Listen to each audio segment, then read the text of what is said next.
너 몇 살이야? 와, 이건 진짜. 야, 이게 말이죠. 또 그 블랙박스에 찍힌 영상이에요. 또. 맞습니다. 강릉에서 운전을 하다가 저런 말을 이제 듣게 된 건데요. 마주 오던 차가 강릉의 한 좁은 골목이었는데요. 마주 오던 차가 가로막고 갑자기 막무가내로 차를 빼달라고 한 영상입니다. 지금 영상 나오고 있는데요. 좁은 골목에서 마주쳤는데 상대편 차주는 막무가내로 차를 빼달라고 하는 상황입니다. 이 제보자의 말에 의하면 한쪽으로 비켜줄 공간이 있었음에도 비키지 않고 저렇게 앞을 막고 버티고 있었고요. 이 때문에 이 제보자는 26분 정도 이동을 하지 못하고 막혀 있었고 근처에는 다른 차들도 큰 피해를 입었습니다.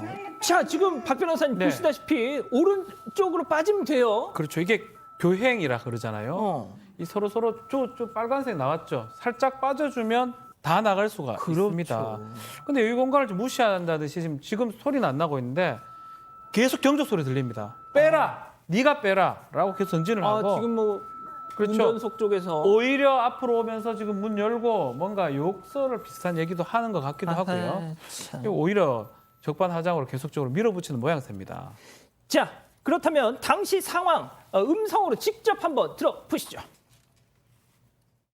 사장님, 저쪽 뒤쪽으로 해서 제가 가면 안 될까요? 저 더 못 빼는데. 더 못 붙는데. 이쪽으로 충분히 가실만 하지 않으세요? 네? 28이에요. 나이가 왜 작아요?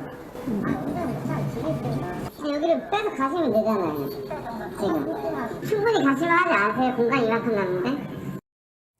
자, 진짜 이 대한민국에서는요 성인 남성들끼리 뭐 이렇게 충돌이 생기면 항상 나오는 게 야, 너 몇 살이야잖아요, 교수님. 자, 그런데 이 관련 기사에 이런 댓글이 달려서 제가 하나 소개해드릴게요. 생일 챙겨줄 것도 아니면서 나이는 왜 자꾸 묻냐고. 그게 상당히 구버전이에요. 그렇습니까? 예, 너 나이 몇 살이냐 물어보는 게 굉장히 구버전이라고요. 저분 같은 경우는 어디서 화성에 있다가 이렇게 온 것 같이. 그럼 요즘엔 뭐라고 하죠? 요즘에는 왜 그러냐면 이게 사람들이 그 나이가 상대적으로 한 몇 살 정도 차이가 난다는 거지. 그 사람이 어린 게 아니잖아요. 그럼요. 예, 그렇기 때문에 너 몇 살이냐라고 하는 것에 대한 그 좋은 대답이 있습니다. 먹을 만큼 먹었다. 예, 그렇게 하면 할 말이 없는 거예요. 근데 이제 사실 이분 같은 경우는 운전을 못하면 집에 있어라라든지 옛날 보통 보면 여성들 비하하는 식으로 운전 잘 못하는 여성들에게 그렇게 얘기도 했잖아요. 그리고 이제 제보자가 옆으로 좀 갈 수도 있지 않습니까라고 이렇게 양해를 했는데도 그래도 더 가까이 서고 뭐 중립을 놓은 상태에서 엑스레드를 막 밟아대면요 엔진 소리가 굉장히 크니까 상대에 대해서 위협이나 또는 어떤 공포 두려움을 주는 그런 행동이라고 볼 수 있겠습니다. 자, 이 백 변호사님. 네. 그래 딱 저렇게 차에서 내렸어요. 그래서 운전석 쪽으로 왔죠. 불박 차량. 근데 만약에 이 창문이 쭉 내려가는데 막 마동석 씨 같은 사람이 타고 있다.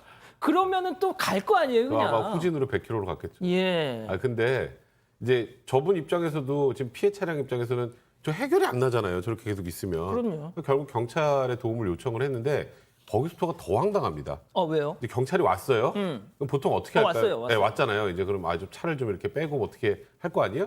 살짝 차를 이제 뒤로 빼서 이제 다른 차들이 좀 지나갔는데 그 다음에 이제 제보하신 분 차량에 가려고 하니까 막고 그 다음에 지금 보시는 것처럼 그러니까 저 보통 우리가 뭐 배째 뭐 이런 얘기 하잖아요. 예. 경찰이 저 도움 요청하는데 그냥 와서 저렇게 들어 넣어버린 거예요. 아니, 지금 맨바닥에 누운 거예요, 네, 지금? 들어 넣어버린 겁니다. 와. 아니, 박 변호사님 네. 이 상황을 어떻게 해석해야 됩니까, 지금 이거? 이상한 사람 같아요. 예. 술 먹은 것도 아닌 것 같은데 뭐가 그래 화가 났는지 몇 살인데 저러는지도 뭘 궁금하기도 하고요.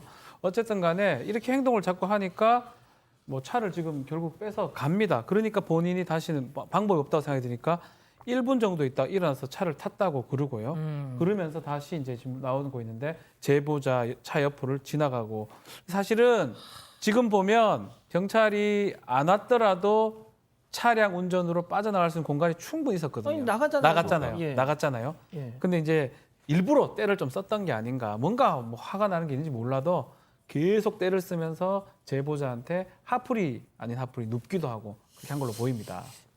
교수님, 이게 진짜, 저는 좀 앞서 경찰이 딱 왔을 때 좀 따끔하게 좀 얘기를 했어야 하지 않을까 싶은데요. 우리나라에서는 저렇게 하면은 뭐 경찰이 보내주는지는 모르겠습니다만 외국 같은 경우는 만약 저렇게 하면 현장에서 현행범 체포될 겁니다. 예, 그러니까 이제 어떻게 그래서 이제 저 법이 뒤에 차 막 길게 있는 거 보세요. 저 네. 얼마나 민폐입니까? 저거는 엄청나게 그 다른 사람들에게 폐해를 끼치는 것인데 그러니까요. 저렇게 되면은 형법 185조의 그 일반 교통방해죄로 10년 이하의 징역, 1,500만 원 이하의 벌금에 처해질 수도 있는데요. 저것을 왜 어떻게 보면은 입건을 해서 그러니까요. 뭔가 처벌을 해야 되는 것이 아닌가라는 생각이 들 정도입니다. 아 그리고 예. 저 일반 교통방해죄도 있지만 아까 기어를 중립에 두고 막 그 엑셀 밟으면서 상대방을 위협했잖아요. 예. 저는 개인적으로 특수협박도 충분히 가능한 죄라고 생각이 들어요. 그래서 그 본인의 그 생떼 쓰고 화풀이 했던 것에 대해서 법적으로 엄하게 다스려질 수 있다는 사실을 깨닫게 해주길 바랍니다. 아니 지금 이 그 관련 기사에 달리는 댓글도 그렇고 지금 가족 여러분들도 그렇고 박 변호사님 그 네. 경찰 대응이 그러니까 참 저는 체포를 해버리면 좋겠어요. 예 아쉬워요. 뭐라고요? 누워 있으면 그냥 들어가죠. 그냥 어디 쳐넣어버리면 더 다시는 저런지 못하게. 너무 과격하신 거 아니에요? 아니요. 지금 또 댓글 그리 원하는 것 같아서 얘기를 했는데, 근데 사실은 경찰이라는 게 이제 그 범죄에 해당하는 만큼 공권력의 행사가 돼야 되거든요. 글쎄요, 뭐 지금 좀 전에 우리 패널들이 다 얘기를 했지만 조금 이 특수 협박도 가능하고 공무집행 방해죄도 가능하고 일반 지금 교통 이 사람 그냥 방해죄도. 가버리고 그냥 흐지부지 된 거 아닙니까 지금? 그러니까 저런데 만약에 깔린다고 생각하면 저렇게 누워 있겠습니까? 아 그렇죠. 경찰이 든다고 생각하면, 그럼요. 총을 쏜다 생각하면 쏘지 않겠지만, 하여튼 뭐 이 뭐 경찰이 제가 뭐 잘못했다는 건 절대 아닌데 예. 좀 아쉽습니다. 많이 그렇죠. 아쉽습니다. 뭐, 예. 예. 어디 누워 있습니까? 금방. 예.